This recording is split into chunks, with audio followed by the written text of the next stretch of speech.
Hola, ¿qué tal? Esto es Tus Derechos, una iniciativa del Tribunal Constitucional que junto a TV Berú buscan precisamente eso, acercarle sus derechos porque es información que usted necesita conocer y además necesita también poder manejar, como por ejemplo saber estar seguros que el Tribunal Constitucional en una última sentencia ha validado el uso de las videoconferencias en un proceso judicial.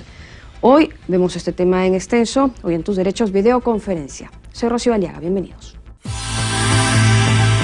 La videoconferencia es un sistema interactivo que permite a varios usuarios mantener una conversación virtual por medio de la transmisión en tiempo real de video, sonido y texto a través de Internet.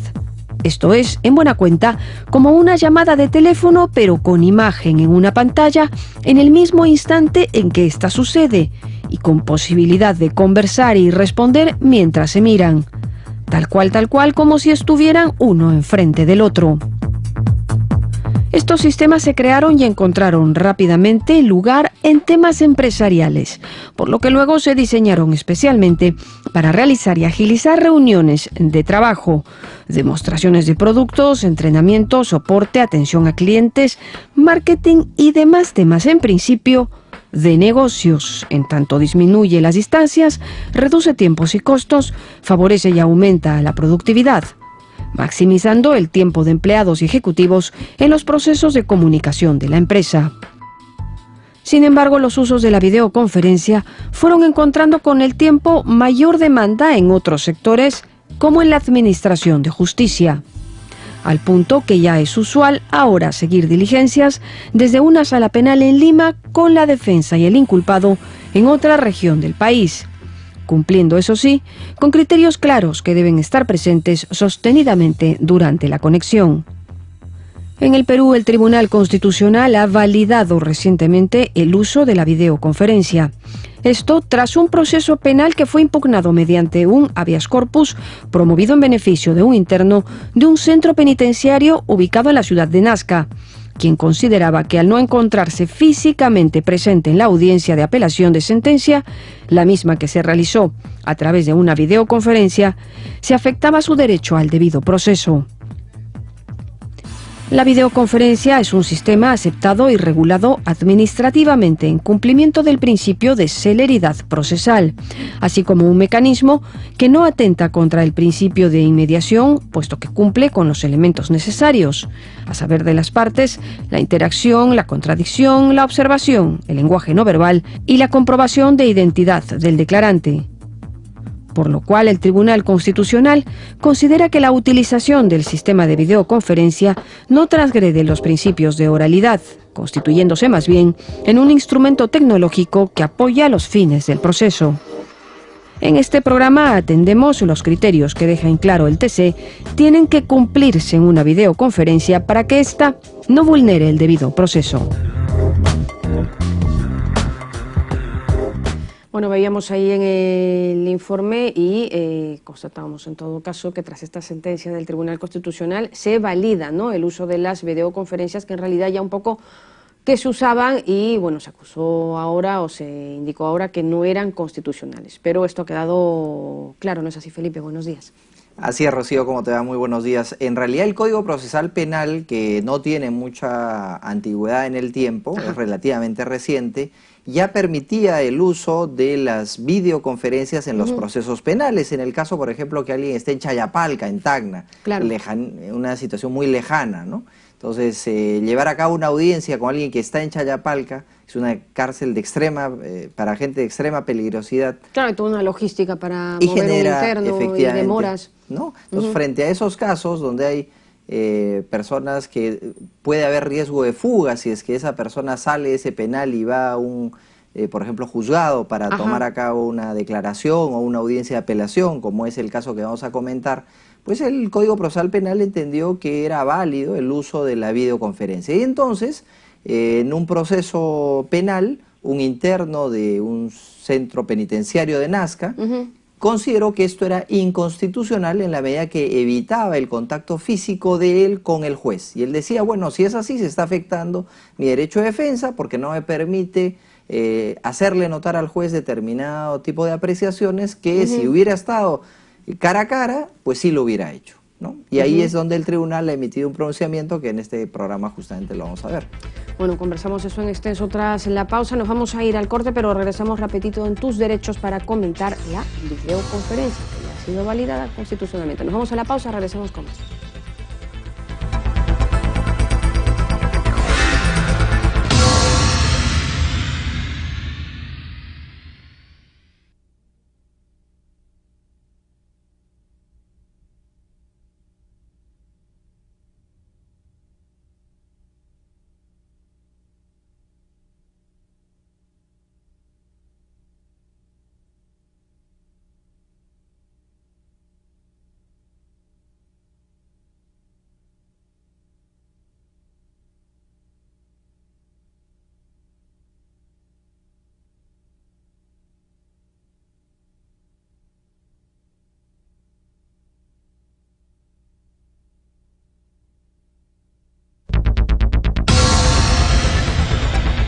Estamos ya de regreso en Tus Derechos esta mañana comentando acerca de la videoconferencia o videoconferencia que finalmente tras esta sentencia del Tribunal Constitucional se ha validado el uso, ¿no?, de la misma en los procesos judiciales. Para ampliar este tema, para conocerlo mejor, nos acompaña ahora el doctor Eric Iriarte. Eric, abogado especialista en Derecho de Nuevas Tecnologías. ¿Cómo estamos, Eric? Hola, Buenos días, gracias por estar con nosotros. Bueno, finalmente se valida el uso de la videoconferencia, pero un poco que la necesidad de la misma ya caía de maduro, ¿no?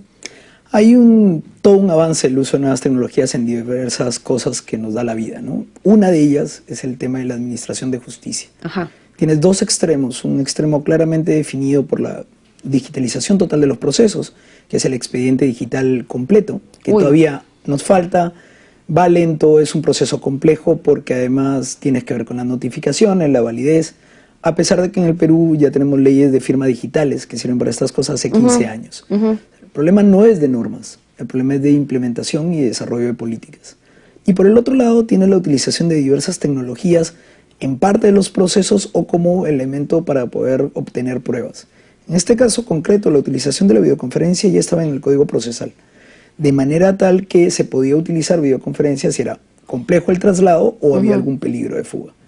El caso concreto que ha visto el Tribunal Constitucional estableció no solamente la validez de ese artículo, sino que la necesidad del mismo puede ser utilizada sobre todo, no solamente por la distancia o el peligro de fuga, sino porque la inmediatez, que es sumamente importante para el tema penal, y además la inmediación y la serie de derechos como la oralidad y similares no se vulneran. Eso es lo más importante de la sentencia.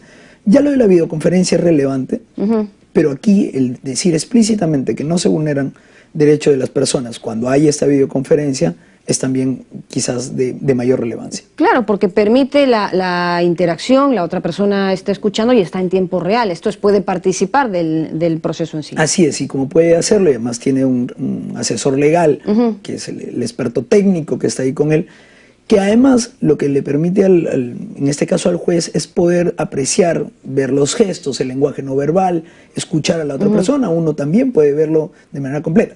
Ahora bien, alguien puede cuestionar que las tecnologías de todos no son las mismas.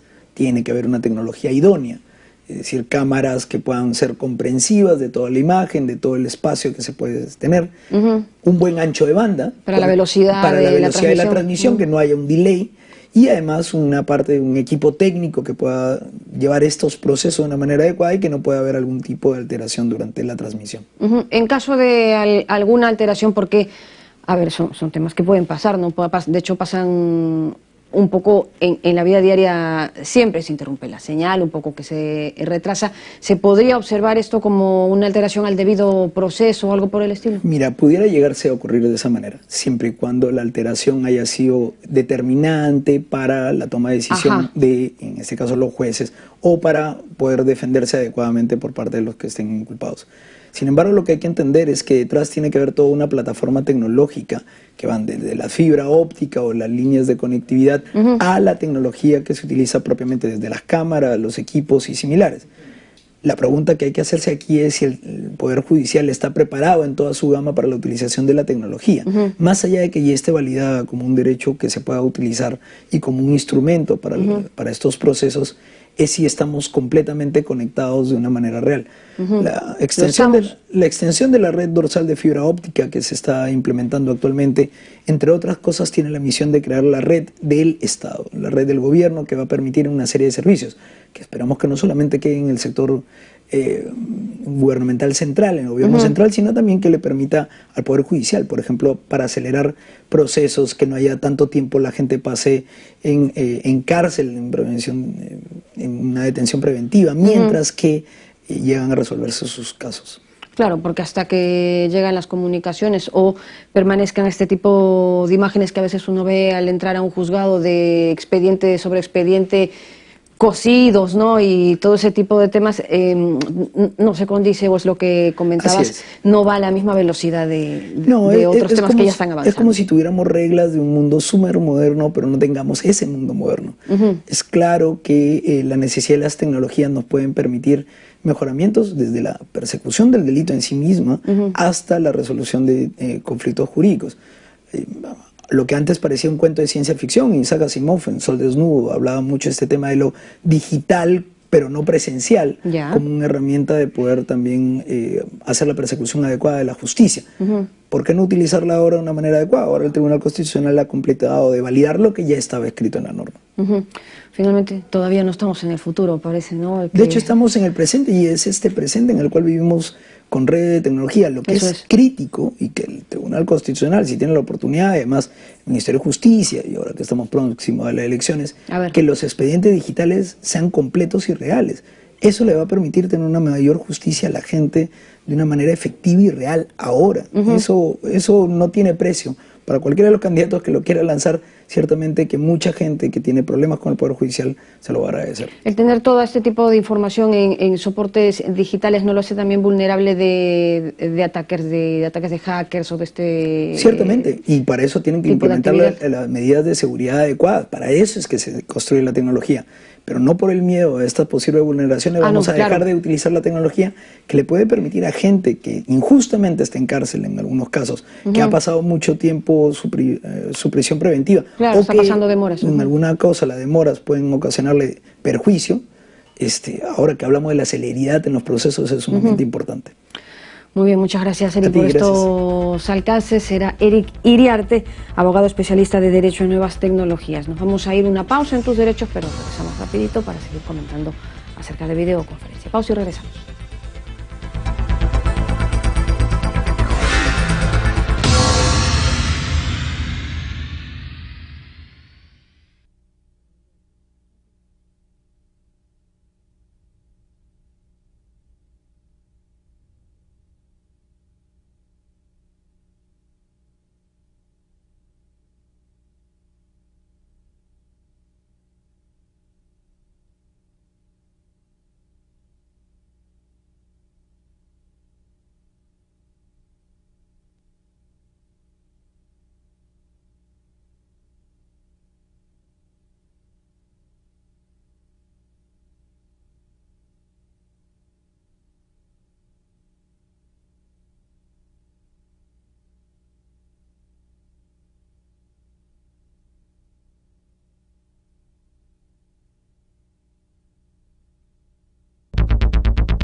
Seguimos con Tus Derechos y ahora nos acompaña el doctor Carlos Caro. Él es profesor de Derecho Penal de la Pontificia Universidad Católica del Perú, a quien le damos la más cordial bienvenida a Tus Derechos. Muchas gracias por la invitación. Qué ocurrencia, al contrario.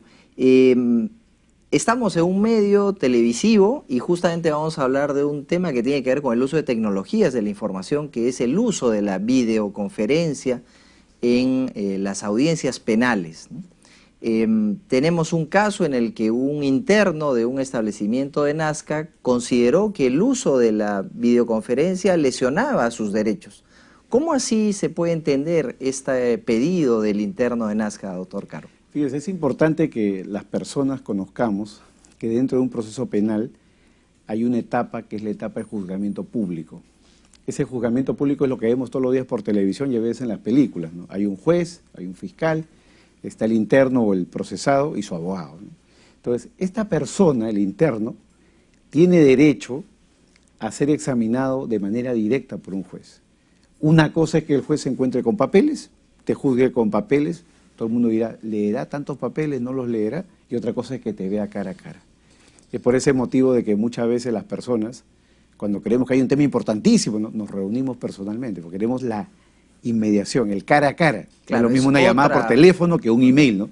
Es otra la percepción. Entonces, voy y te busco y hablo contigo. Lo mismo es acá. El interno tiene derecho a presentarse frente al juez, verle a los ojos y decirle soy inocente o soy inocente a medias o soy culpable, bájame la pena. Ese es el derecho, porque en el examen que se realiza un examen personal, un examen visual, un examen gestual. El juez puede tener una percepción, esta persona efectivamente me está mintiendo, o esta persona efectivamente me está diciendo la verdad, le estoy creyendo. Eso, dentro del mundo del derecho, se llama inmediación. Inmediación significa tener la posibilidad de estar cara a cara frente al juez. Y en esa inmediación, esa posibilidad de estar cara a cara con el juez, tenemos esta utilización de la videoconferencia o de la teleconferencia que en principio no permite que haya contacto físico entre los dos, porque el interno puede estar remotamente a kilómetros de distancia, pero sin embargo hay una interacción entre el interno, en este caso, o reo, como antes se le denominaba, y el juez. Acá pasó exactamente eso, en el caso mencionado, ¿no? Porque los jueces estaban a 280 kilómetros de distancia. Entonces, lo que ha dicho el Tribunal Constitucional es algo muy importante. Ha dicho primero, la teleconferencia debe ser de uso excepcionalísimo. Es decir, la regla general es que los jueces deben tener contacto directo con el imputado. Pero por excepción, en los casos en los que haya peligro de fuga, trasladar un interno de grave peligrosidad, ¿no?, puede implicar un riesgo, ¿no? O en segundo lugar, en los casos en los cuales sea difícil el desplazamiento por la distancia, y más bien, hay veces lo que se trata es de ganar tiempo. Hay veces todos nos quejamos de que los procesos duran meses, años. Entonces, para acercar la distancia se usa la tecnología, ¿no? Y esto es algo que no solo pasa en Perú, sino pasa también ya a nivel internacional, ¿no? El uso de la videoconferencia permite determinadas cosas concretas, ¿no? Primero, contacto directo. Hay un contacto en línea en tiempo real. Las dos partes pueden hablar, las dos partes pueden verse la cara. Evidentemente no va a ser lo mismo que cara a cara, presente a medio metro, que no va a ser lo mismo, pero se puede buscar este mecanismo de excepción, como repito, en la medida que facilita ganar tiempo, ganar distancias o ganar seguridad en los casos de reos de alta peligrosidad. ¿Y esta utilización de la videoconferencia es compatible con los principios que informan, que inspiran el proceso penal? Estamos hablando de la oralidad, la contradicción, etcétera. Fíjese, yo incluso puedo hablar por experiencia como abogado, ¿no? Porque he visto casos en los cuales se ha actuado con teleconferencia y las situaciones son muy variadas. Hay veces, por ejemplo, la teleconferencia se arma vía Skype y eso es problemático porque el Skype no siempre es en tiempo real o hay veces hay que apagar la cámara. En ese tipo de casos el Tribunal Constitucional ha dicho claramente de que se estaría violando un derecho. Pero si nosotros tenemos un sistema tecnológico que permita la comunicación rápida en tiempo real, el cara a cara, como regla de excepción sirve. Yo puedo querer interrogar a alguien que esté en los Estados Unidos, a un testigo que esté en España. Ahora que los delitos graves son delitos de trascendencia internacional, no tengo plata para pagarle un pasaje a este señor, o de pronto este señor no tiene plata para venir al Perú.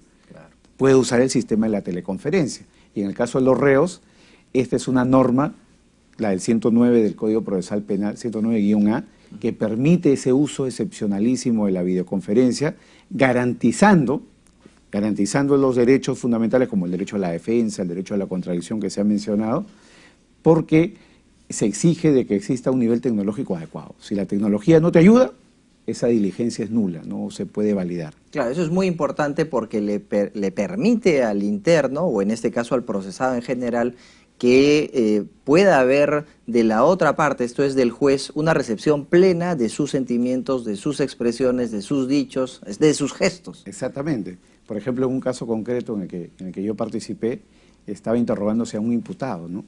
Incluso el juez pidió que la cámara se acerque al imputado para que vea lo más cerca posible cuál era el rostro del imputado. Es más, o sea, la señal era tan buena que el juez podía ver incluso la cara en tamaño gigante, más de lo que hubiera significado tenerlo a 3 o 4 metros, ¿no? Claro. También ha habido un caso que me pasó en Arequipa, con lo contrario, donde uno de los reos quería intervenir, pero la señal se cortaba y él le escuchaba, pero nosotros no podíamos escuchar la voz de él. Claro, y ahí se Entonces, afecta en ese esta caso posibilidad no de hay inmediación. posibilidad de inmediación. En Claro. ese caso el Tribunal Constitucional diría de que esa diligencia es nula de pleno derecho. Y hay otro aspecto que es el principio de publicidad, porque estas audiencias, que como usted bien ha dicho, trascienden incluso los intereses particulares y permite que la gente pueda enterarse de ellas, cualquier persona puede acceder y presenciar una audiencia pública, pues se verían afectadas, según el Tribunal Constitucional, con esta herramienta de la videoconferencia. El Tribunal Constitucional ha dicho que no se vería afectado, justamente porque la publicidad es un elemento fundamental de los procesos penales, pero ahora también del laboral, etcétera, porque permite transparencia. La gente se queja mucho de la corrupción. Cuando la gente ve que una persona está en juicio, uno va viendo cómo va el partido, ¿no? Como público. Hay testigos para acá, hay testigos del otro lado, le van creyendo. Entonces la gente, la persona, el público, intuye más o menos el sentido de una resolución. Y si el juez la dicta en un sentido u otro, gana legitimidad del sistema. Y lo que ha dicho el Tribunal Constitucional en esa línea es que no se afecta la publicidad en la medida de que existe ese contacto finalmente entre juzgador y juzgado, el reo, el procesado, y el público puede apreciar precisamente esa interacción. Entonces el principio de publicidad no se ve afectado, se ve más bien garantizado, y como digo acá, esto se pondera con otros principios, ¿no? Como ha dicho el Tribunal Constitucional, como es el principio del plazo razonable. Muchas veces los grandes problemas que se producen para juzgar a personas que están en prisión es el traslado. Si un juez dice mañana es la diligencia, el INPE dice no puede ser mañana, tiene que ser la otra semana porque no tengo carros, no tengo personal para trasladarlo. Entonces ganamos tiempo. Y si ganamos tiempo, ganamos celeridad, que es lo que todos persiguen en el sistema.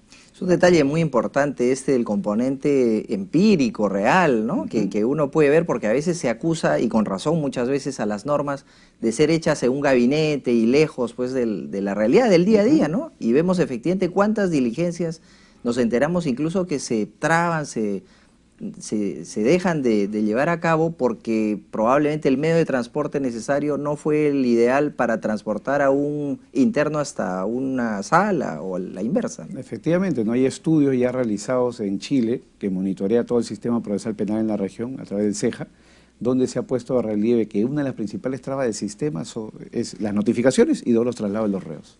Y es justamente ahí donde el Tribunal Constitucional ha incidido, precisamente para el caso de un reo como el que se ha discutido acá, donde se ha dicho este señor no solamente tiene derecho a la inmediación, también tiene derecho a ser juzgado en un plazo razonable, que no le posterguen las diligencias, porque juntar a 3 jueces que se trasladen 280 kilómetros es bien complicado, y el público lo tiene que saber. El juez no va a ir con su carro, el juez no va a ir con su plata, el juez tiene que comer, todo eso se lo tiene que dar el Estado. Mientras el Estado habilita el presupuesto, pueden pasar 2 semanas, 3 semanas, y de repente un inocente está en prisión más tiempo del que se debe por este problema de infraestructura.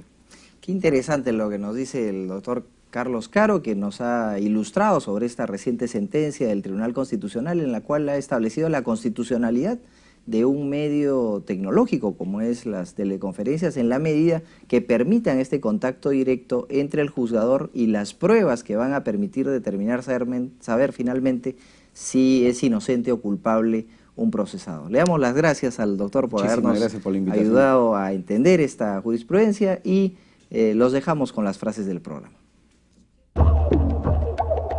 La utilización de la videoconferencia ya estaba en el Código Procesal. El TC estableció no solamente la validez de ese artículo, sino la necesidad del mismo. Al utilizar la videoconferencia, la inmediatez y la inmediación y la serie de derechos como la oralidad y similares no se vulneran. La inmediación significa tener la posibilidad de estar cara a cara con el juez. El TC ha manifestado que la videoconferencia debe ser de uso excepcionalísimo. La regla general es que el juez debe tener contacto directo con el imputado, pero por excepción, en los casos que haya peligro de fuga o cuando sea difícil el traslado, se puede utilizar. Escuchábamos las opiniones o impresiones de los invitados de nuestro programa respecto del uso y posterior validación de la videoconferencia en los procesos judiciales. Lo cierto es que, de hecho, no impide, ¿no?, que el procesado y el juzgador puedan incluso interactuar, y en ese sentido se ha validado su uso. Así es, el tribunal recuerda que el uso de la videoconferencia es plenamente compatible con los principales principios que tiene un proceso penal. ¿Por qué se caracteriza un proceso penal? A ver. Oral, esto es básicamente la persona procesada se le pregunta y responde y todo esto se hace prescindiendo de la forma escrita. Y por lo tanto, la videoconferencia resguarda el tema oral, ¿no?, en la medida que hay interacción. En segundo lugar, publicidad del proceso penal. Cualquier persona puede ir a una audiencia penal en la medida que esto es un sinónimo además de transparencia, como lo ha dicho uno de nuestros invitados en este programa, y el tribunal ha dicho que si estas videoconferencias permiten de todas maneras que la organización del Poder Judicial, de ser el caso, garantice el acceso a estas videoconferencias, no hay ningún problema, ¿no?